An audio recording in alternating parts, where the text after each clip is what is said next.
This is the Lenovo Legion Go S, and this is the very first device that is powered by SteamOS that is not made by Valve, which is super exciting because we get to see what SteamOS can do on a non-Valve device and also a clear comparison to its Windows variant. So, which is better? Should you buy this? It's super exciting. Let's find out.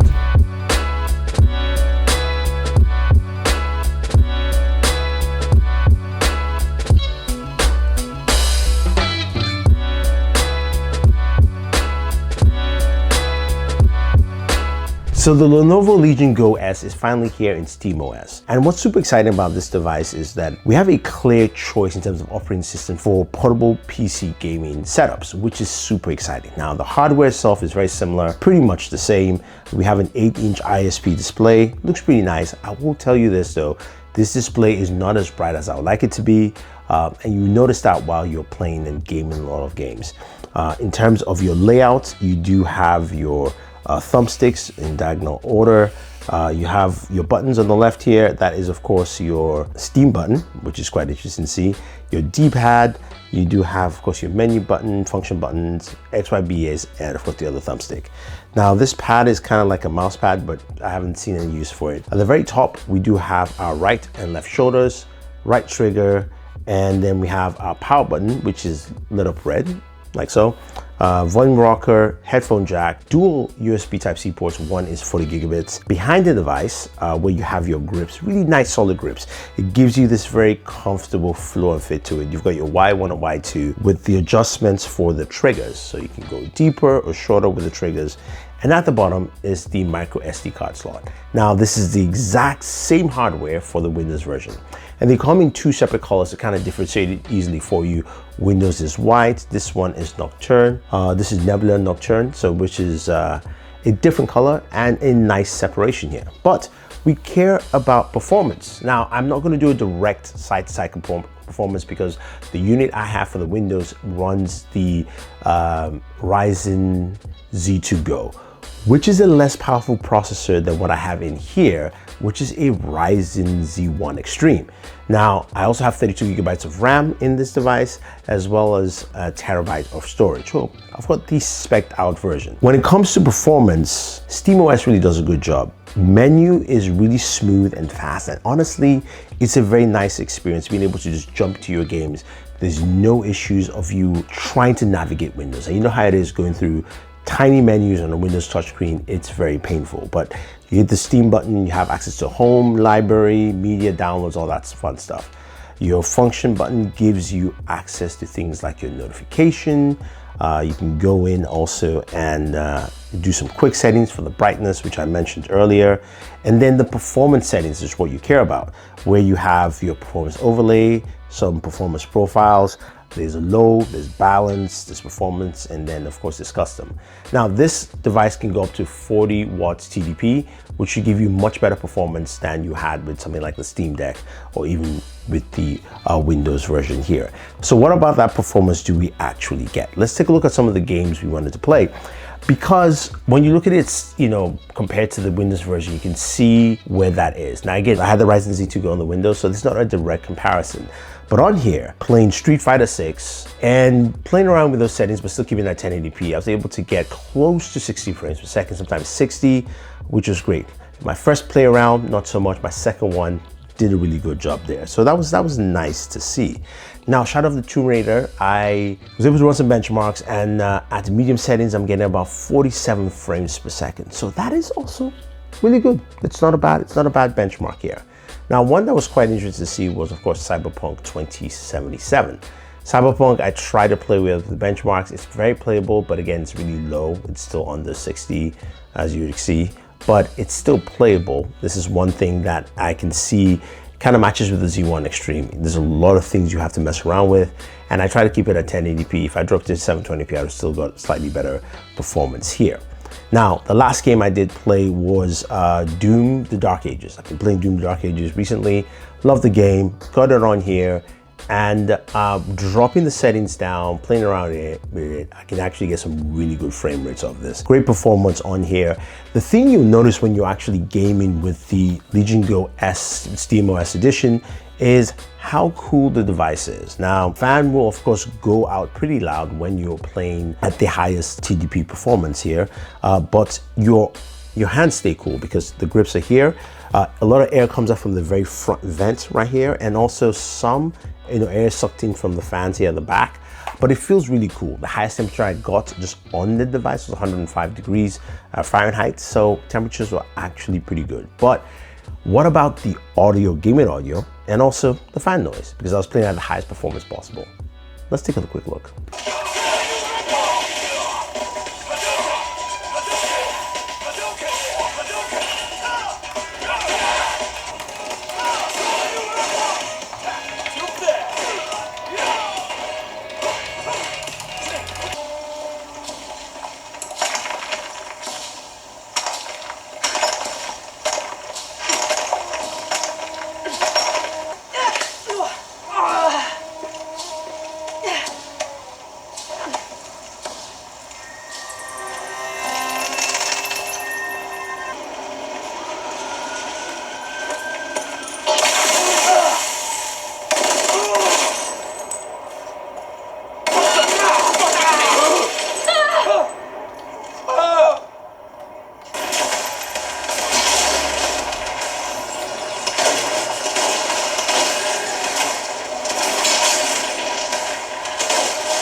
Not too bad, right? Not too bad, but you can still hear the fan quite clearly.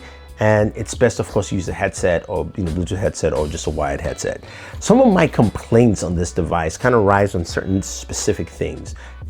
Some that Lenovo can change, and some have to do with SteamOS itself. So first thing is the D-pad. As much as you saw me play Street Fighter and put up all those shurikens, this D-pad is just not the best. It's very uncomfortable. Because it's a very fixed D-pad, it's quite annoying there. Now, the other thing that also is a big gripe is SteamOS's flexibility with other stores. Now, we do know that on Steam Deck, you can now get GeForce Now, which is pretty good. But for instance, I've been playing Doom: The Dark Ages on Xbox Game Pass. It's free, I pay for Game Pass every month. I've been playing there, it's been great. But because I had to make this video, I had to spend $70 to buy Doom: The Dark Ages on Steam. That's a bummer. And that's the part that I think will affect a lot of gamers who have a lot of games on other stores. Now, if you're fresh or new, that's fine. I think this really works out for a lot of people. But if you already have games on things like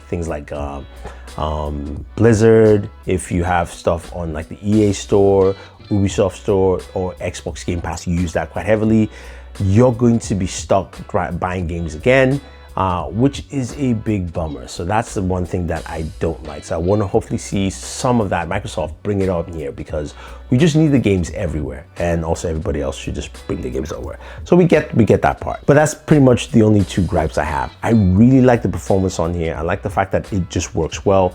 Having a handheld OS that works pretty fluid is nice. I think there's some improvements. Now the big question is, should you buy it? That's where I'm more hesitant, because to get the performance of the max performance of this device, you're going to be spending almost about $800 using a Z1 Extreme processor, which you can necessarily get like a regular Legion Go, which has dropped down in price, which is still the same processor there. But of course, that is running Windows, not SteamOS. So hopefully we see better price points in the future, but I do like what it actually does here. Now, somebody did mention that they just played Marvel Rivals, and that's the last game I played, and I almost forgot. Marvel Rivals, I was doing about 55 frames per second in gameplay. Somebody said they couldn't get past 20 frames. You gotta go in and let the game optimize your settings. Make sure you put FSR on and you will get some really good performance off this thing. Marvel Rivals plays really well, but also you're playing at the lowest settings possible, which is what you're going to be doing on devices like this. Don't expect to max it out. Take that all away. I really like the performance. I think Lenovo has done a really good job here, and I like the fact that, you know, this is run smooth. I did have some hiccups at the very beginning while setting it up, but I had a software update that cleaned it up and it runs super smooth. Battery life before I leave. I know I've kind of been all over the place, but battery life before I leave. Battery life on here while gaming extensively, I've been getting about 2 hours and 13 minutes. So some decent battery life here in terms of this, you know, gaming all the way through just unconnected. But of course I can connect the charger, which is a 65-watt charger, to play with this, and I'll get, of course, longer performance. But there you have it. So what do you think about the Lenovo Legion Go with SteamOS? Would you pick this up? Do you think this is fun? Do you think this is better? Do you think it's the way to go? Are you waiting to see what Microsoft has to offer for a cleaner Windows experience on a device like this? But right now, I think we might be seeing more devices running SteamOS, and maybe even Lenovo might bring it to the Legion Go 2. We'll see how that goes. Till then, don't forget to like, share, subscribe, and always enjoy entertainment.